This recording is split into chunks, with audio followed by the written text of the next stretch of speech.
सरकारी मुलाजमीन मौजे करने को तैयार हो जाएं। अब मुलाजमीन बेकार नहीं, नई और माहौल दोस्त गाड़ियों में सफ़र करेंगे। सिंध हुकूमत का सरकारी मुलाजमीन के लिए ईवी गाड़ियां खरीदने का फैसला। एक माह में बेकार और पुरानी गाड़ियां नीलाम करने का भी फैसला। शर्जील इनाम मेमन की ज़ेर सदारत काबीना की ज़ेली कमेटी का इजलास। कहा, ईवी गाड़ियां खरीदने से हुकूमत को फ़ायदा होगा, POL की बचत होगी, नीलामी में भी आसानी होगी। और नई जिंदगी की खुशी में किसी की जिंदगी खतरे में न डालें। कराची में शादियों पर अब और हवाई फायरिंग नहीं। Karachi police in action. Karachi police का हवाई फायरिंग के बढ़ते वाकयात पर नोटिस। हवाई फायरिंग की तो हवालात की हवा भी खाना पड़ेगी। शादी हॉल के बाहर फायरिंग हुई तो शादी हॉल इंतजामिया को भी मुकदमे में नामजद किया जाएगा। बात करेंगे मिराज अख्तर से, इस पर भी अपडेट कीजिएगा।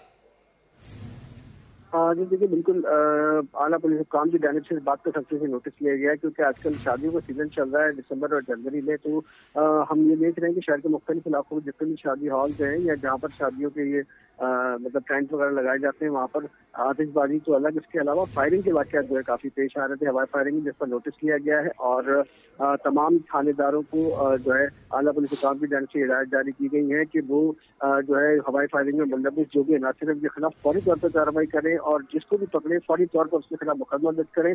और साथ साथ में उनका ये भी हुक्म था कि जो शादी हॉल ये बैंक्वेट्स वगैरह हैं, इनके मालकान और जिम्मेदारान को जो है ये तंबीह की जाए कि आपके यहाँ अगर कोई इवेंट होता है और उस इवेंट में आने वाले लोग हवाई फायरिंग करते हैं तो आप उनको पहले रोकना आपका काम है, और आपसे नहीं रुकते तो आप पुलिस को इतला दें। और अगर आपने पुलिस को इतला नहीं दी तो उसका मतलब है आपको शामिल समझा जाएगा। तो उसमें यह भी कहा गया है कि आला पुलिस हुकाम की जानिब से कि शादी हॉल के मालिकान और इंतजामिया के खिलाफ भी कार्रवाई की जाएगी अगर उनकी शादी हॉल के बाहर खुशी में फायरिंग हुई। तो ये हिदायत अभी ज़बानी जारी की गई हैं और इस हवाले से तमाम जो 108 थाने हैं कराची के, उनके SHOs में और उनके हेडबरान में जो है उनको जिसके इलाके में जितने भी बैंक्वेट्स और ये शादी हॉल्स हैं, उन सब के इंतजामिया को मुतला कर दिया है कि वो इन तमाम वाकयात में अगर रोकथाम में उन्होंने पुलिस का साथ नहीं दिया तो उनके खिलाफ कानूनी कार्रवाई की जाएगी। जी ठीक है, अभी आप हमारे साथ ही रहिएगा। आगे बढ़े, आपको बताएं कि सिंध पुलिस के तरक्की के मुंतजर अफसरान के लिए बड़ी खुशखबरी सामने आ गई है।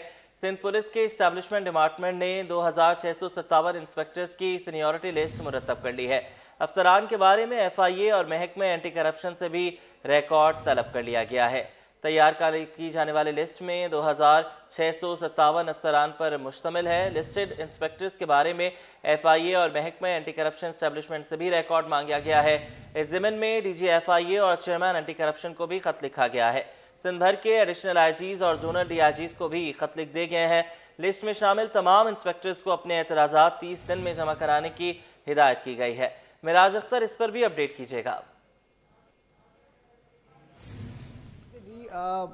अक्सर जो है कराची में और सिंध में जो पुलिस एहलकार और पुलिस अफसरान हैं वो पंजाब पुलिस की तर्ज पर जो है तरक्कियाँ पाने के ख्वाहिशमंद रहते हैं और हमेशा तस्करा करते हैं कि पंजाब हुकूमत ने पुलिस को जिस तरह फैसिलिटेट किया हुआ है इसी तरह जो है वो सिंध पुलिस को भी किया जाए। तो अब सिंध पुलिस के जो अफसरान हैं उनके लिए एक बड़ी खुशखबरी सामने आई है।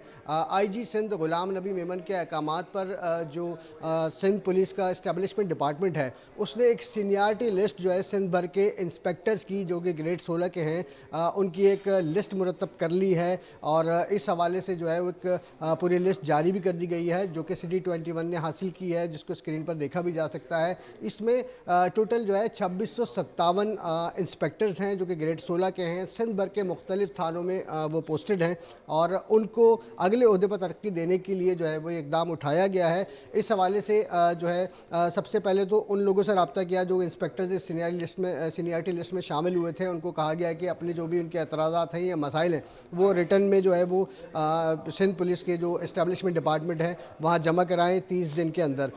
दूसरे मामलात में ये किया गया है कि इन तमाम अफसरान की जो लिस्ट मुरतब की गई है उस लिस्ट को दे दिया गया है। चेयरमैन एंटी करप्शन को भी ख़त लिखा गया है इस हवाले से और DG डायरेक्टर जनरल FIA को भी लिखा गया कि इन अफसरान जिनको सीनियरिटी दी जा रही है अगर ये किसी भी मामले में या किसी इंक्वायरी में मुलविस हैं तो इनका रिकॉर्ड चेक करके बताया जाए। इसके साथ साथ जो जितने भी एडिशनल IGs हैं सिंध भर में और जितने भी DIGs हैं जोनल, उन सबको भी लेटर लिखा गया है और ख़त लिखा गया है उसमें इन तमाम इंस्पेक्टर्स के हवाले से तफसीलात मांगी गई हैं, उनके कवायफ मांगे गए हैं, उनका सर्विस रिकॉर्ड मांगा गया है और ये भी मालूम किया जा रहा है कि जो लिस्ट मुरतब की गई है उनमें से कितने लोग अब रिटायर हो चुके हैं, कितने लोग जो है वो जिनका डिमोशन हुआ था और अगर वो इंस्पेक्टर थे और सब इंस्पेक्टर कर दिए गए थे किसी वजह से। तो ये तमाम तर तफसीलात मांग ली गई हैं, इदारों से भी मांग ली गई हैं और मुख्तलिफ जो रेंज और यूनिट्स हैं सिंध पुलिस के उन सबको भी ख़त लिखा गया है इस्टेब्लिशमेंट डिपार्टमेंट की जानिब से सिंध पुलिस के कि ये तमाम जो उन लोग के पास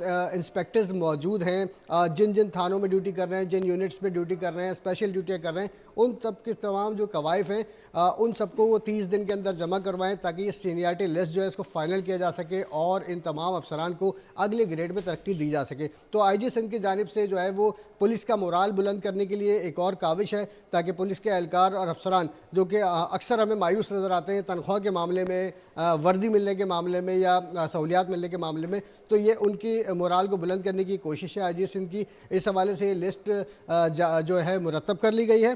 30 दिन के बाद जो है इस लिस्ट को फाइनल कर दिया जाएगा तमाम इदारों से रिकॉर्ड आने के बाद। जी ठीक है, बहुत शुक्रिया आपने हमें अपडेट किया। कि बिजली के बिल में इजाफी सरचार्ज के खिलाफ दरख्वास्तों पर समाअत, मौक़िफ़ अपनाया गया कि सनतों के साथ साथ स्कूल्स, अस्पताल भी इजाफी सरचार्ज अदा कर रहे हैं।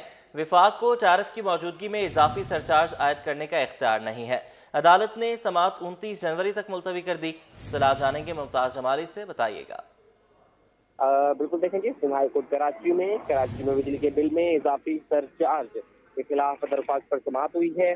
दरख्वास्तदार के वकील का कहना था कि इलेक्ट्रिक के बिलों में टैरिफ के अलावा चार्जेस वसूल किए जा रहे हैं, जबकि टैरिफ का तयन तमाम पैदावार और तस्दील के तमाम अखराजात को मद्देनजर रखते हुए किया जाता है। दरख्वास्तदार का यह भी कहना था कि वफाक टैरिफ की मौजूदगी में इजाफे सरचार्ज आयद करने का अख्तियार नहीं है, जबकि उनका यह भी कहना है कि पार्लियामेंट को भी टैक्स या फीस आयद करने के लामहदूद जो है वो अख्तियार नहीं है। जबकि पावर होल्डिंग कंपनी जो है बिजली के बिल में सब्सिडी और कर्जों से मुतल्लिक जो है इरादा रखते हैं। लिहाजा ये समाअत जो है आज सिंध हाई कोर्ट में हुई थी, जहाँ पर जो चीफ जस्टिस ने रिमार्क दिए कि इलेक्ट्रिक का किरदार सरचार्ज वसूल की हद तक है। चीफ जस्टिस ने यह भी रिमार्क दिए कि बिजली के बिलों में TVC लाइसेंस फीस भी जो है वसूल किए जाते हैं। अदालत ने रिमार्क दिए कि सरचार्ज का ताल्लुक बिजली के इस्तेमाल से नहीं है। लिहाजा अदालत ने जो है दरख्वास्त की मजीद समाअत 29 जनवरी तक मुलतवी कर दी है। इसमें अदालत ने यह भी रिमार्क दिए कि इजाफी सरचार्ज आखिर में आवाम को ही अदा करना होता है। दरख्वास्तदार का कहना था कि सनतों के साथ स्कूल या अस्पताल में भी बतौर सार्फ इजाफी सरचार्ज जो है वो अदा कर रहे हैं। जी ठीक है, अभी आप हमारे साथ रहिएगा। सिंध हाई कोर्ट में 8 साल से लापता शहरी समेत दीगर अफराद की गुमशुदगी की दरख्वास्तों पर समाअत हुई। अदालत ने 2 हफ्तों में जबरी गुमशुदगी की पॉलिसी से मुतालिक रिपोर्ट तलब कर ली। सिंध हाई कोर्ट में 8 साल से लापता शहरी समेत दीगर अफराद की गुमशुदगी की दरख्वास्तों पर समाअत हुई। अदालत ने 2 हफ्तों में जबरी गुमशुदगी की पॉलिसी से मुतालिक रिपोर्ट तलब कर ली। मोहम्मद माजिद 2015 से थाना ब्रिगेड की हुदूद से लापता था। ये मौक़िफ़ अपनाया गया दरख्वास्त गुजार की जानिब से। इस हवाले से आपको बताएंगे। अभी हम बुलेटिन में आगे बढ़ेंगे। आपको बताते चलें कि पेट्रोलियम मसनूआत की कीमतों में इजाफा किया गया है और शहरी इससे नाला है। हुकूमत से कीमतों में इजाफा वापस लेने का मुतालबा कर दिया गया। शहरी कहते हैं कि हुकूमत अपनी अयाशी में मसरूफ़ है, आवाम को रिलीफ नहीं दे सकती। कर्जे हुकूमत लेती है और बोझ आवाम पर पड़ जाता है। पेट्रोलियम मसनूआत की कीमतों में इजाफे से शहरी नाला है। हुकूमत से कीमतों में इजाफा वापस लेने का मुतालबा कर दिया। शहरी कहते हैं कि हुकूमत अपनी अय्याशी में मसरूफ़ है, आवाम को रिलीफ नहीं दे सकती। काविश मेमन से मजीद जानेंगे, बताइएगा। जी बिल्कुल, देखें, हुकूमत एक जानिब ये दावे कर रही है कि महंगाई में कमी हो रही है, लेकिन दूसरी तरफ देख रहे हैं एक बार फिर पेट्रोलियम मसनूआत की कीमतों में इजाफा कर दिया गया है।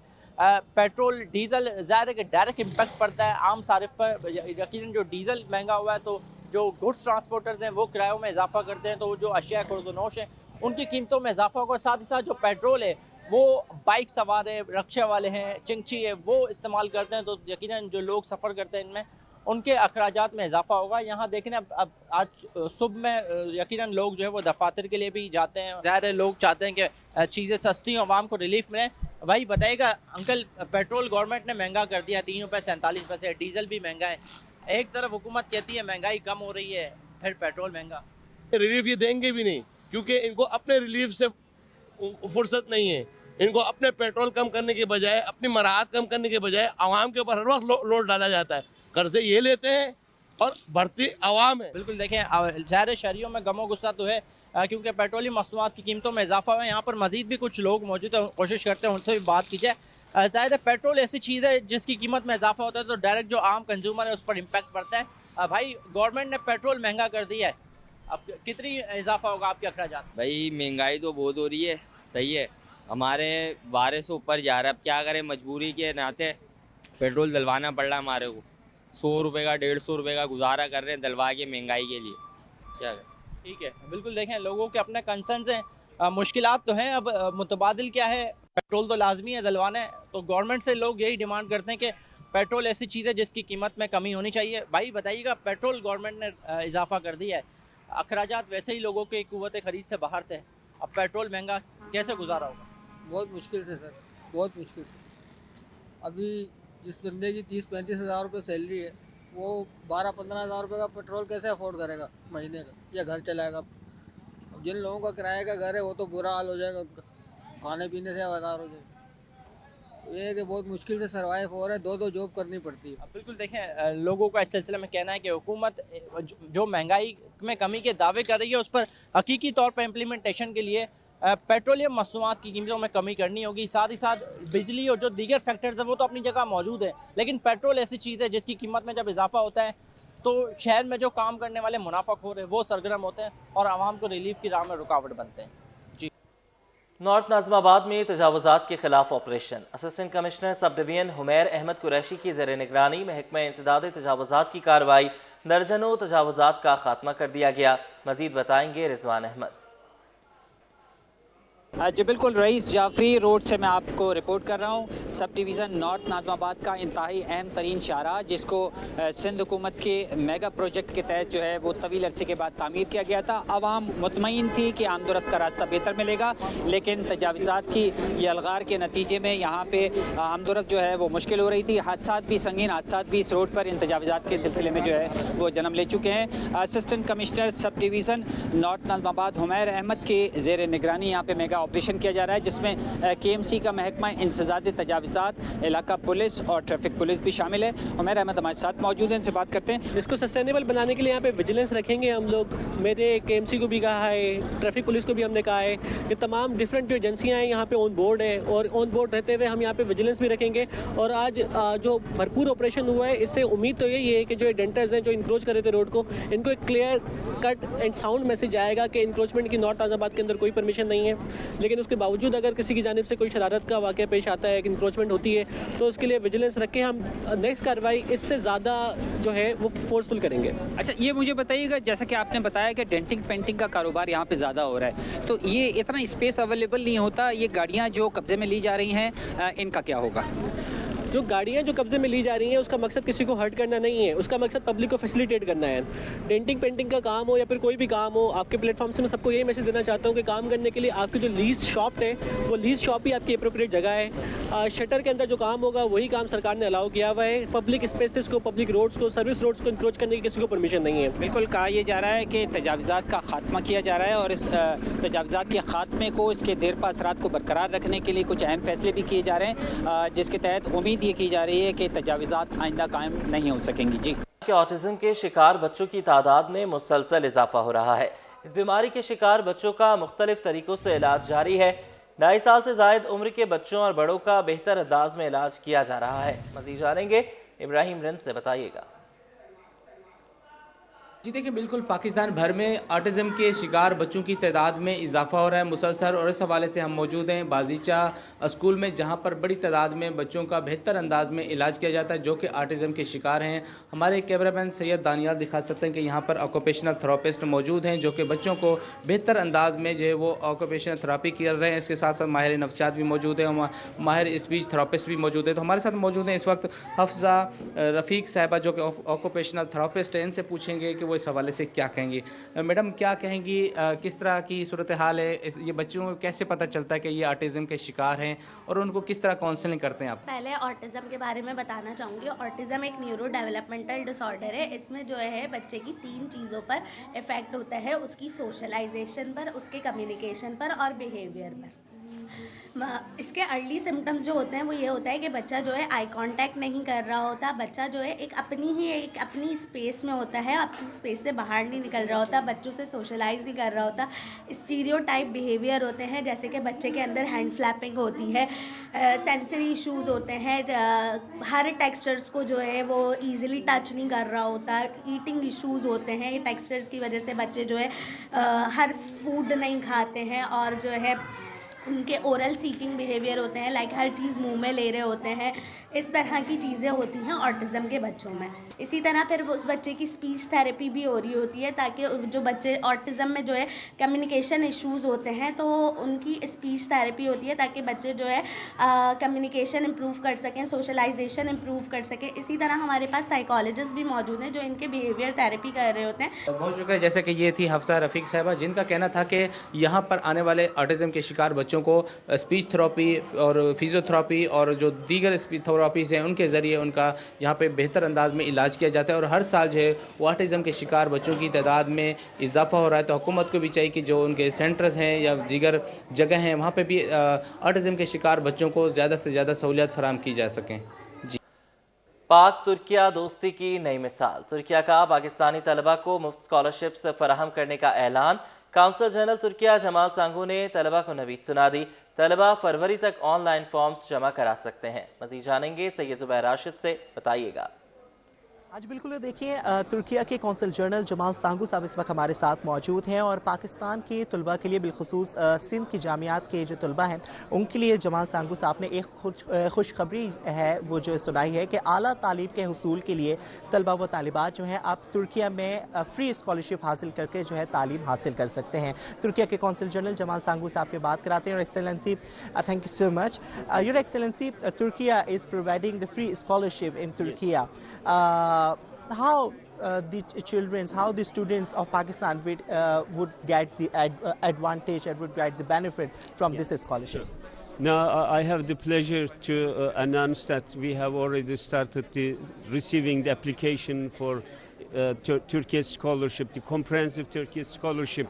The Turkey comprehensive scholarship started on 10th of January until 20th of February. It's an online application, and our brothers and sisters in Pakistan can go online and make online application. This is a scholarship for all level, graduate, undergraduate, postdoc, PhD, postdoc, as well as research.